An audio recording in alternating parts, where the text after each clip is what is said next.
What's up guys, it's Jason here from Red Bee Labs and welcome to the channel. Today we are going to discuss the Apple Magic Keyboard. So let's get into the review. Okay, I've had the Apple Magic Keyboard for a couple days now, and I must say my first impressions are this thing is freaking amazing. Typing on this thing is on a whole nother level than the Apple Folio keyboard. The build quality on this thing is solid and sturdy, but also heavy, but I'll get into that a little later in the review. The cover is soft and grippy, which I like. I mean, I would love to have it all metal, but the weight on this thing would be crazy if that happened. Apple has added a double hinge setup this year that allows the cover to open and lock into place. The case is equipped with two viewing angles, which is a 90 degree and 130 degree. Now, most of us are going to use that 130 degree angle, and that 90 degree looks kind of weird. It's flat and kind of like right in front of you. The key travel is excellent and quite on par with the new MacBooks. I mean, I was praying they would do this, but I just wasn't sure. I wasn't sure because it's Apple. Sometimes they just like to stick with what they stick with. But they definitely went ahead and they gave it the same design, and they didn't keep it with the whole cloth. I didn't like the cloth keyboard part. I did not like that. Another new feature this year is the backlit keys. And that way you can type in a dark or poorly lit area, and that's something that we really need because I don't know about y'all, but sometimes I don't know, I'm just in a poorly lit place. I don't have studio lights all the time. And then it gets dark and you don't realize, you don't want to move locations. You just let the lights backlit so I can just type on it, right? All right, and last but not least, finally, a freaking cap lock indicator.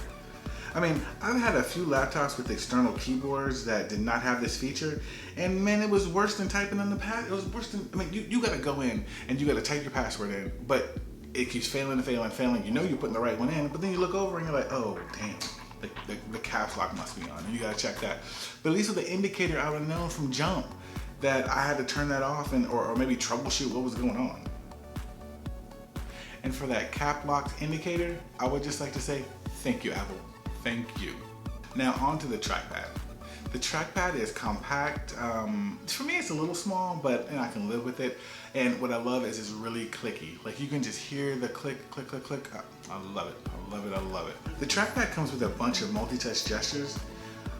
Some things like you can switch apps, you can go home, things like that. They just take a little time to learn, but once you do, I mean, they're extremely helpful. And I mean, I'm telling everybody, learn these and they will make your life 1,000 times better. I'm a big fan of Apple's cursor integration.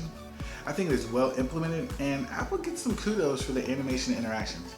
I mean, I love when you scroll over text and you get the cursor, or you scroll over a button, it highlights the button, it changes. I mean, I just think those are some really nice touches. Now on to the Apple Pencil. Okay, so you can use the Apple Pencil on the screen and you can do some note-taking and taps. You can use it as a pointing device, but if you want a real writing or drawing experience, you're gonna have to undock it and just hold it in your lap and write, or you're just going to put it on a table and write out your notes and drawings. It's just, it's awkward. Like Apple keeps saying about the MacBooks, it's like they don't want to do touch screens. I can understand, just sitting there poking at it and everything. And don't get me wrong, I've got Windows 10 devices and they're touchscreen, and I touch it sometime, but I don't really touch it as much as I do my iPad when it's undocked. Okay, so as we know, no product is perfect, and I have a few issues. There's no escape key. I mean, it's a little irritating, and I just, I use the workaround. There's a keyboard shortcut that you just do Command, period, but really, just have an escape key on there. I mean, it's not that hard. Just put it on there. There are no function keys. You have to use the multi-gestures, which isn't a huge deal, but just having the function keys to turn down the volume, go to the home screen, maybe lock the screen, adjust the brightness, or switch apps. I mean, that would be a lot easier than tapping the screen to go ahead and do those functions. Okay, so the Magic Keyboard is not easily lappable. I have seen so many people do these reviews and put it on their lap and act like it just, no, it doesn't. It doesn't. It is top heavy, For me, it just keeps tipping over. I mean, I had to hold it down with my wrist just to type, and that's not comfortable. I mean, I could, like, if I prop up on on my tippy toes and kind of like push my knees up, I can kind of hold it on there. But really, it's not level. Now, my next one is not so much of a con, just the last one did it, so why can't this one? The keyboard doesn't fold behind the iPad like the Folio did, and kind of make it a makeshift tablet, like a makeshift tablet mode. And I like that on the other one. I mean, I didn't really like it at first when I had to touch the keys back there and everything, but when I got used to it, it was thin and it turned it into tablet mode. I could put it on my lap, put it on the desk, and draw or take my notes. The pass-through USB-C port charges slower. Why is this? Why is it going to charge slower? I mean, if you just plug it directly into the iPad Pro, it'll charge faster and you'll be good to go in less time. I mean, it just makes no sense to me. I mean, I really wish they would have just made it some kind of like supercharger. So actually the USB-C pass-through would have been faster.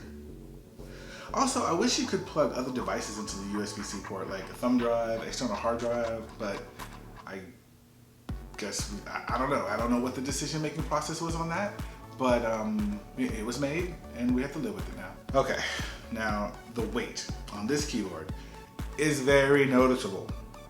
The 12.9 iPad Pro, along with the case, is heavier than a 13-inch MacBook Air and the exact same weight as a 13-inch MacBook Pro. I mean, with the additions of the extra magnets and the hinge and the backlit keys, I can kind of understand, but I mean, I need to carry this thing around a lot more to see if it's going to be a deal breaker for me. I mean, we're on lockdown in our homes and stuff right now due to the coronavirus, so I'm not carrying it from building to building, running to meetings and things with it. So I'll just definitely have to check and get back to you guys on that. The last issue is the price. I mean, for me, the price is super expensive. I know Apple is on the more expensive side of things, but I mean, come on. I'd be more comfortable with this keyboard being between like $180, $200, but $299 for the iPad Pro 11-inch and $349 for the iPad Pro 12.9-inch. I mean, it's a little ridiculous to me, and not quite a deal breaker, because I want to review things and I love tech and stuff, but for the average Joe out there, we're looking at this like, I want to be productive and I want to go out and be able to type and everything, like, make this thing a laptop like it's trying to become, but that price right there is crazy. Okay, so if you ask me, is the Apple Magic Keyboard worth purchasing? I'm gonna tell you that if you want the best iPad Pro accessory and the best typing experience, then yes, please grab this thing. I know the price is a little much, but just go out and get it and you'll be so productive, and you'll get so much done. It'll turn into the laptop that you always wanted the iPad to be. Now, if you tell me that you just want to use it mostly in tablet mode and you're not really a power user, then I'm gonna say straight up no. The price does not warrant it at all. If you found value in this video, could you click the subscribe button and the notification bell so you don't miss out on any new content that I release? Also, if you could smash that like button, leave me a comment or two, and share this video, it would be much appreciated. As always, thanks for watching, and I'll catch you in the next one.